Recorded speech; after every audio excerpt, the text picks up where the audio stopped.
Bobby has been speaking out a lot about this as well. She was in Hamilton with me the other day. And Steve's more than welcome to come over to our corner of the legislature where you can vote how the people want you to vote. Yeah.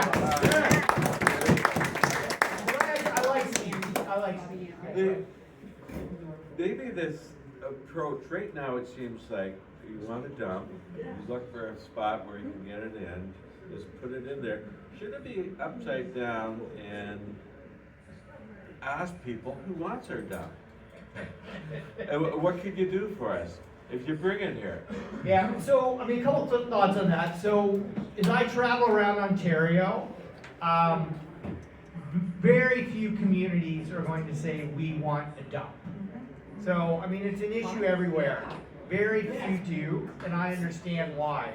So, there are a few things we need to do. So, one is, we need to make sure that every landfill site is subject to a full environmental assessment. Because that starts building the public confidence and the social license to be able to expand landfill capacity. Because we know we're gonna run out of landfill capacity in like 10 years or so. So it is an issue across the province. But the way this has been handled, the way this has been done is so wrong on so many multiple levels. The second thing is it wasn't that long ago that Ontario had a very world-renowned plan to move to zero waste and to build a circular economy. And one of the things I can tell you, I don't know about the rest of you, but on our farm, we reused and repaired everything. We hardly threw anything out because my dad was too darn cheap to do it any other way. And I used to tell him that he was the world's best environmentalist, and he would tell me, don't ever call me an environmentalist. That was not a nice word in our family. But I used to say to him, it's no, you are. And so, we can't, from an economic standpoint, from a fiscal responsibility standpoint, from a how do we strengthen our economy standpoint, we're so much better off to start eliminating waste and actually build a circular economy and turn waste into profits and into revenue and into business opportunities. Ontario has a huge opportunity to do this. Europe and other places are much further ahead of us. We're not going to completely eliminate the need for landfill sites. So I'm not suggesting we're going to completely eliminate the need, but we have one of the lowest recycling rates in the world when it comes to construction waste. We have one of the lowest recycling rates in the world when it comes to aggregate and asphalt. So we have huge opportunities that if we would just adopt technologies and processes that other countries, especially in the EU, have done, we can actually significantly eliminate a lot of waste in this province. I think so, yeah. I just wanted to say, their error is obvious. We do understand what recycling means. We do understand what landfills are. We understand that that's a necessary evil of our society. The problem is they chose the wrong spot. Yeah. They chose the wrong location. So when they come and talk to us, they want us to all like I was telling Chief Leland, they want us to tiptoe through the tulips and everything's gonna be wonderful. And good for you for recycling. That's a good thing. Where you're doing it and what you're doing to us is the wrong thing. So now they've spent the money. What do we do to make them bow out and save face? Because to them, the millions of dollars they put into this is like you and I putting in $10. That doesn't mean anything to them. They have unlimited funds. So if we got them to see that we don't want them here, if it ever came to they woke up, which I doubt, but how do we get them out? How do we say to them, bow out, get lost, we don't want you here, go somewhere else, or do your good works in another place, because it's not here, it's only 500 meters from our town. Less. You can't do this. We live in a huge province. But most First Nations own this land. So who are you going to go after next? We're the litmus test for what's happening. And they thought we were a bunch of hicks, a bunch of know-nothings, a bunch of, you know, dipshits that don't know anything. We're all these farm people who they could just mow in and come in here and we wouldn't notice. And thank goodness somebody had the sense to notice it and say, wait, what are you doing? Because they would have already been up and running and we would have been like, what? Who's that? Like, what's happening over there? So I talked to the Ministry of Environment and she said that the reason they got that land is they got it on the cheap because it was a disgrace. It was really bad. The guy who owned it let anybody dump anything in there. So their agreement was to clean it up first before, so they bought it really, really cheap. So they thought they got a deal. Woohoo! But there's a big difference between And that's the problem. 8,000 tons. And it had a 45-year-old and ECA. million tons. And then attached to it. coming from Toronto, they see all this open land and they're like, woo, we can just go crazy. One of their apartment buildings fills our whole town. So they don't see us as a factor. They don't see that we even matter. They don't think that we have a brain in our head, that we know what's going on. We're Going after just what happened in hicks. Wheatley, you know, we have some real fears. So wake up.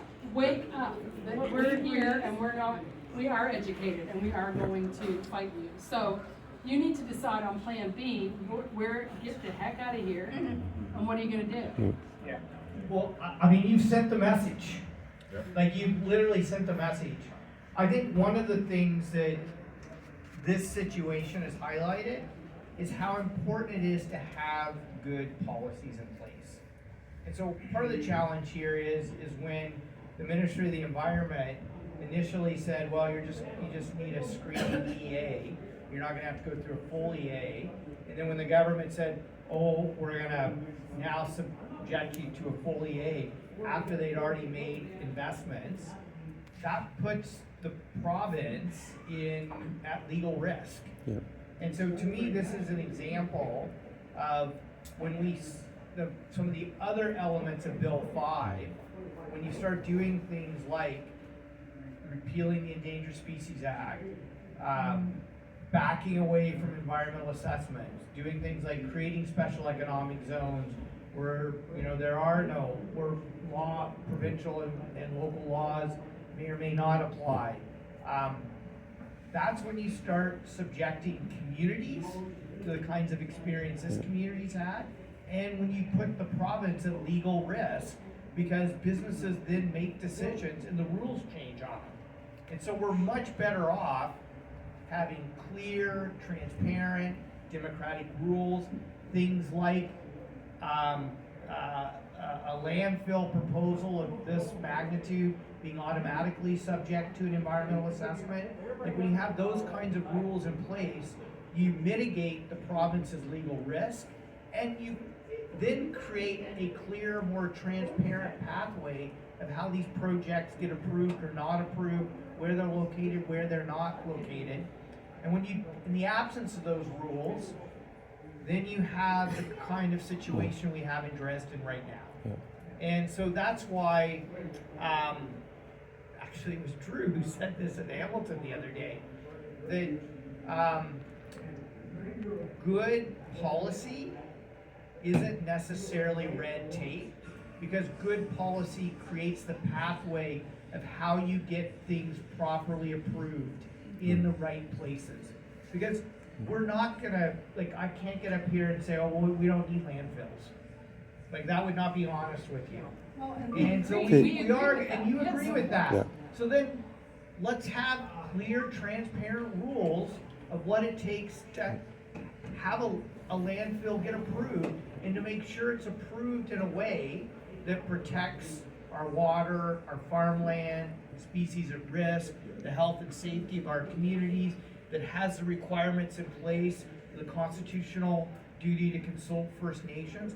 Let's have all that clearly spelled out. And so then proponents know what process they have to go through, and communities are clear about what that process is. Local councils are not put in to difficult situations. You know, part of, when I was in Orangeville just now, I was meeting with the local mayor and councilor who are like fighting a quarry proposal that's in the neighborhood that's gonna be going below the water table there. And they're like, you know what, we approved this quarry before. Yeah. But we didn't approve it to go below the water table and affect people's local wells and our community's drinking water. Why aren't there clear rules in place that says, yes, the quarry can operate here, but it can't go below the water table? And I go, exactly. Those are the kinds of clear, and so now it's put I'm looking at the council here, that puts the local council at risk. Because they're trying to say, hey, these are the rules we have around protecting our community's water, and yet it's gonna put the council potential And the at legal conservation- risk. And the conservation of the Yeah, use as well. 100%, Their- yeah. Their authority has been basically Taken away. usurped Yeah. by- And what so you're in the talking about absence is of those democracy. clear rules. So we agree with democracy, but Yeah. when you have a leader who doesn't, Yeah. he agrees Yeah. with the rich people Yeah. who give him money. Yep, He doesn't care about Yeah. democracy, he doesn't care about the people who Yeah. have the power yeah. to do That's this. why having clear, transparent, democratic rules and processes in place are so critically So where important. does this He lead? just now that we changes don't the have rules. that? Yeah. Well, I know he just changes the rules, but that's why we're Rules pushing come, back. And then he goes, no, we're not doing that anymore. It's like a 5-year-old. Yeah, yeah, And that's never, Yeah. ever had an EA, ever. yeah, exactly. I know you have your hand up, yeah. Well, I was just gonna say, he doesn't care what the rules anymore. My understanding is he's now collaborated with the Premier of Alberta. Yes. And the two of them have written a letter, because now they want this Bill C-5 at the federal level Yes. to knock down more, everything else Yeah. that Bill 5 in Ontario isn't going to do. How is, is there anything that we can do to stop that? Yeah. Can we You find our guys friends MP? now. There are United Nation we laws find our that can MP? protect We us. can't find our MP? Yeah. So I would say, I'm much more concerned, like, I have concerns about the federal Bill 5, very concerned, but my bigger concern is the provincial Bill 5. Dave's And the federal. reason I'm really concerned about the provincial Bill 5 is the special economic zones in Bill 5 are something that are, come from countries like China, Russia, Saudi Yeah. Arabia.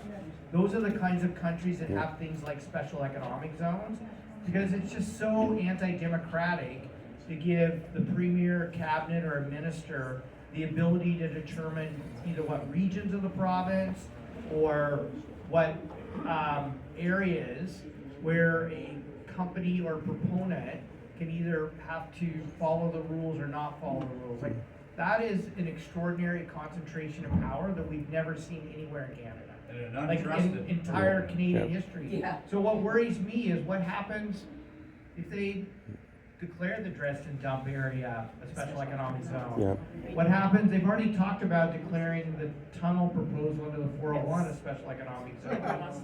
I've been working with farmers in Wilmot Township that are having 770 acres of prime farmland expropriated from them, some of those generational farms. What if they declare that a special economic zone? So, yeah, well, the Caledon Mega Quarry is another one that was being talked about today. Ring of fire. So that's what's scary about this, is that we've never seen a government in Canada take on this kind of power and could threaten lots of different parts of Ontario.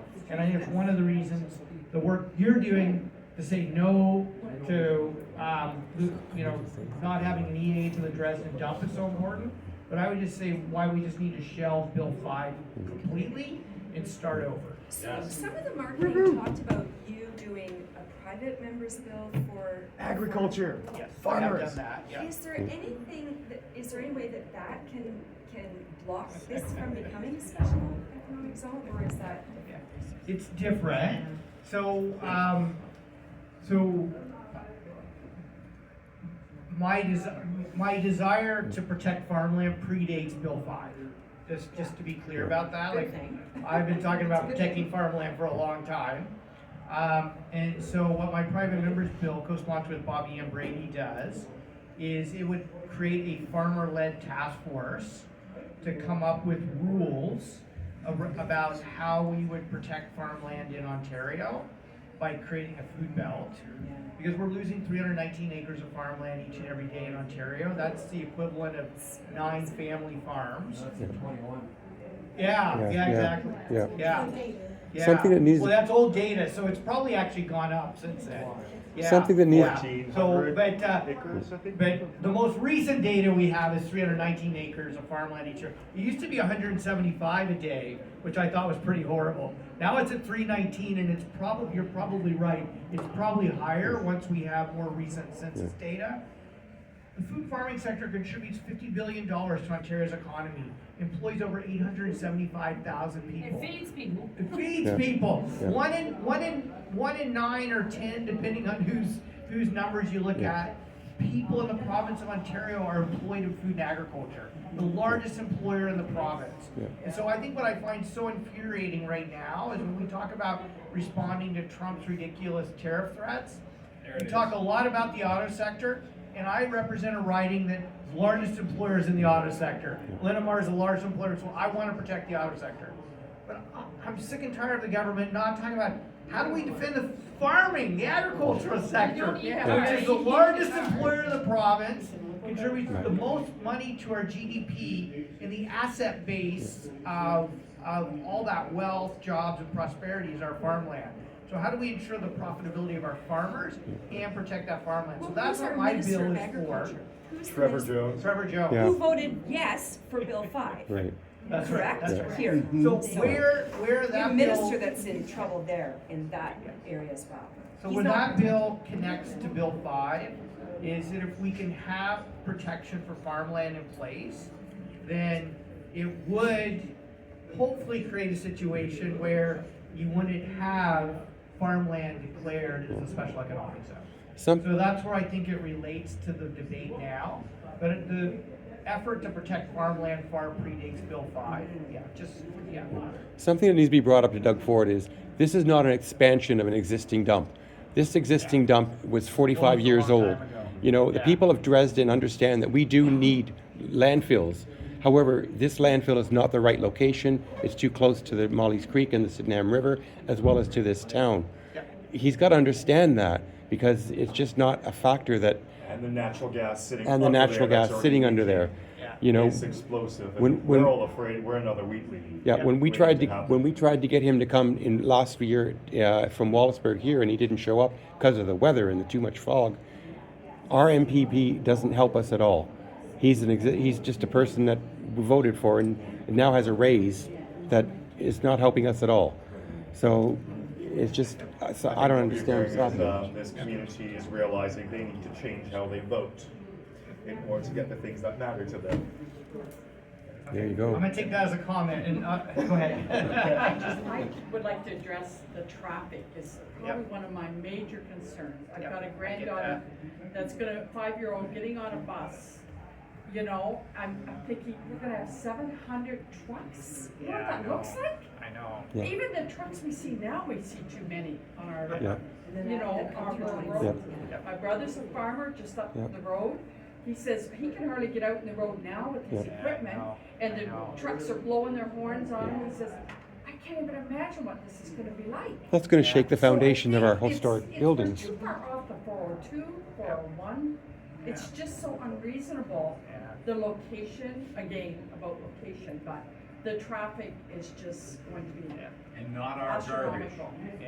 Yeah, not your garbage, that is true. Well, it's not So only one of the that. things- You actually raise a good point about the traffic and actually how that relates to agriculture, which is another thing that's being looked at in my bill, is because it's been increasingly becoming hard for farmers to move equipment between fields, especially as you have more and more urban encroachment on agricultural lands. So, especially like around where I live. But what I want to say is, I know the counselors here. The other issue is what it's going to do to your property tax base. Who's going to be paying for the repair of the roads? Yeah. If you start having that kind of truck traffic on your roads, is going to create a significant amount of damage to those roads. Yeah. And you have a smaller tax base here, which makes it very challenging to maintain and upkeep roads in the region. I was recently at a roundtable discussion last week with them and heard of what kind of economic development shortfalls that Chatham is currently experiencing. Maybe are looking at independent development partnerships because Chatham doesn't have it. And they're already experiencing right to farm complaints for farmers here in Chatham Kent area and within Dresden. If you increase the truck traffic, so we're going to have an increased complaint for farmers. And I can already say, you're already KFA and OFA, myself as a director, are already getting calls from members in regards to that, and this is just gonna make it worse. So not only with the environmental issue and the rate complaints, this is gonna make it worse, and it's also going to increase the infrastructure needs for childcare. And depending where they go. 100%. Yeah. Oh, yeah, Because they might 100%. end up going from the 402, so that would be Lambton property too, so. It can be Lambton or Chatham County. And they're against Yeah. it too. from there on into and you that. know very well, Yeah. the transfer payments from the province are what the transfer payments Yep, are. exactly. There is no more money in that pot to increase those transfer payments. So Yep. where is that money coming from to maintain that infrastructure? And York One has not come with any Community gifts in agreement. hand, so. Yeah. No, And They're just they'll sneaky. they'll pay a little bit more in property tax, but it won't be enough to even come close to compensating for the kind of road damage you're gonna experience and the maintenance costs. That's gonna fall on local property taxpayers. Like, I hate to say it, which is wrong, like, I'm totally opposed to that happening. That's why you're seeing a number of rural communities, like I was just in Eastern Ontario, a rural community that's shutting down a number of their bridges and rural roads because they're having to try to maintain it with a property tax base of about 4,000 people, and they just can't do it. Yeah, go ahead. Isn't there a municipality or a town that just shut down all Yes. of their expenses? Exactly. Where is that? So that is up near Ottawa Valley region area, so Eastern Ontario. Yeah, that is, and I'm being told that more and more rural municipalities are looking at following a very similar path.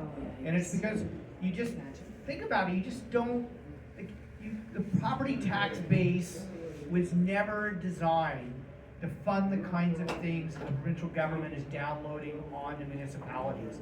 And especially especially rural municipalities with a smaller tax base, like to maintain roads and bridges, and then housing and all the other things. Like, I look at the counselor here, sorry.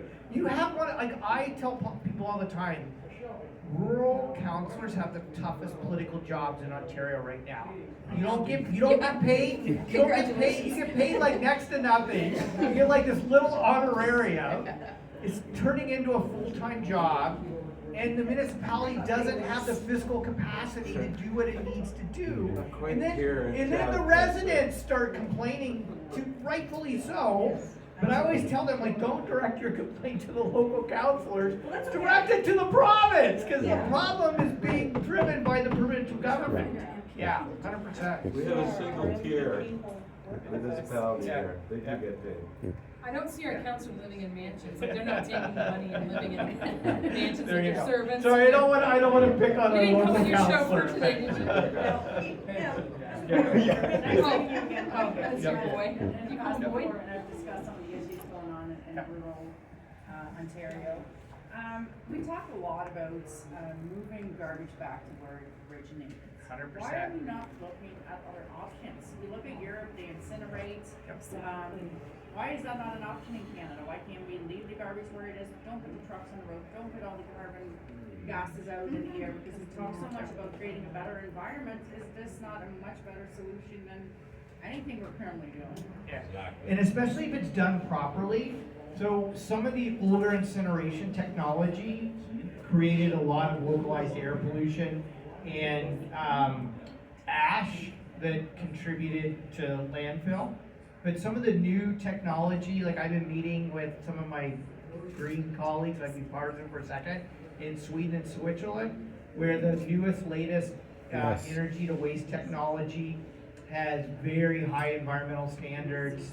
And again, that's part of creating the circular economy where I was talking about, where we eliminate waste and actually turn waste into revenue streams or profit centers. We should be looking at that in Ontario.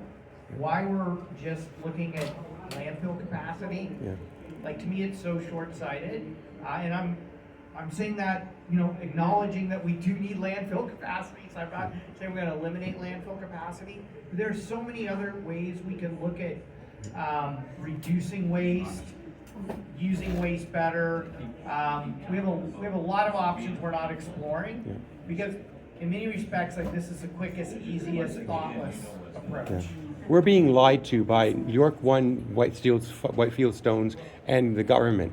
Because York 1 is saying this is only going to be used for construction waste, but then again you have Doug Ford saying, well, we're losing capacity in Michigan, so we need to find other alternatives, and the Dresden landfill will fill that. So what is it? Is it going to be just for construction waste, or is it just going to be used for Ontario's garbage? From what Doug Ford is saying, it's going to be used for Ontario garbage. So, and I tend to believe him more than I am to York 1. So the details of that, I'm not able to comment on, but it is interesting that the Premier is using the Trump tariff threat as an Yeah, that's- excuse. Oh, that's the Yeah. boogeyman. That's Yeah, the Yeah. boogeyman. yeah, exactly. So to me, that's one of the things that's just infuriating about Bill 5. Yeah. Yes, we need to respond to the Trump tariff threat. And here's one of the things I've been saying on that is, why don't we respond in ways that bring people together? So the bill that removed interprovincial trade barriers, every MPP in the legislature voted for it. 100%, I voted for it, 100% support for it. Bill 5, so that bill brought people together and united us and said, hey, we're gonna be united, working together across party and urban, rural, ideological lines to stand up against Trump. Bill 5 divides us. And to me, I think Yeah. that actually weakens us. Like we should be looking at what are the things that bring us together to stand up against Trump instead of dividing ourselves, which I think then weakens us. And then using the threat of Trump's tariffs for something like the Dresden dump, which has absolutely nothing to do with Trump's tariffs, is just so wrong. Yeah. And I understand why you're all angry about that. Yeah, go ahead. I'll go there. The threat of the tariffs, does he not realize that the tariffs are gonna be there? Once they've taken the farmland away, we're gonna have to start buying our food from over there. There's the tariffs coming back at us again. So there's that was all crap. Don't bury your garbage. Yeah, you know, one of the things I love about living in Ontario is, so we grow over 200 different crops on like 49,000 farms in this province. We have some, like, I can tell you as a farm kid from Kansas, every time my dad would come to Ontario, he'd be like, oh, like, I wish we had soil like this in Kansas. Like, we have some of the best soil in the world. We have some of the best growing conditions in the world. We certainly have the best farmers in the world. And to put that under threat, to me, makes absolutely no sense, especially at a time when we should be defending our food sovereignty and security right now.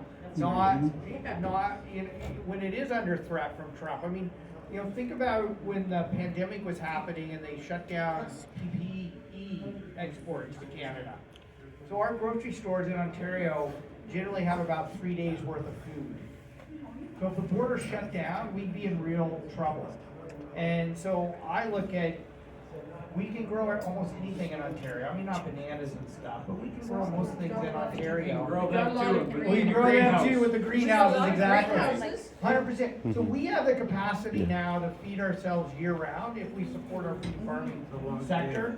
And so I think, you know, if we want to talk about pushing back against Trump, we should be talking about making sure we ensure the profitability of family farms and we protect the land asset base of those farmers. 100%. No more questions, Mike. If you want to do a little wrap up, Okay. and then we'll let Chief. This gentleman here, and then I'll let you. Yeah. Okay. Before so can I for just the interrupt? last I'm question. sorry, I have to leave and that's locked, I couldn't get. Bye-bye. You're okay. we'll see you later. You're Climbing okay. fences is over. No. Okay, we'll do the one more and then I'll wrap. One of the things that you've commented on a few times here even tonight is making sure we have an environmental study. Environmental studies can be a piece of crap. Oh, that's true. And you ought to know it. Yeah, I know. Because I worked for a hazardous waste environmental company for 24 and a half years. And I know how they got around a hell of a lot of stuff. Yeah, that's true. Okay? So when you keep saying omit, you know, it's too bad they omitted the environmental study. Environmental study might consist of, if they put a pond out there, they're gonna put a liner in it.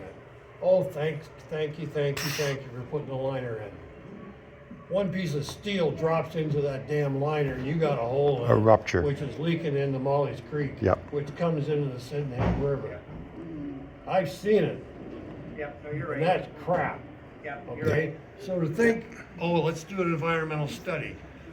How big is York one to say, here's a little money? Yeah, you can't trust 'em.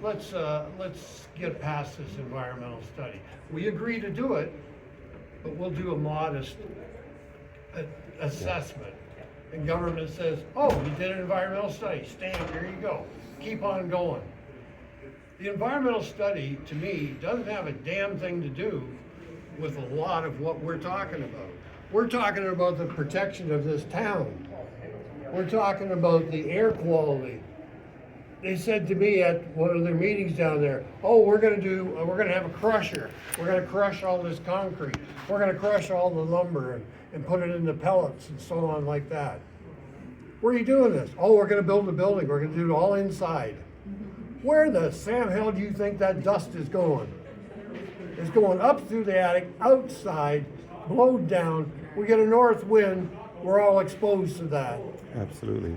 I've seen, and the day that I was down at this meeting, they talked that, yes, we're probably gonna have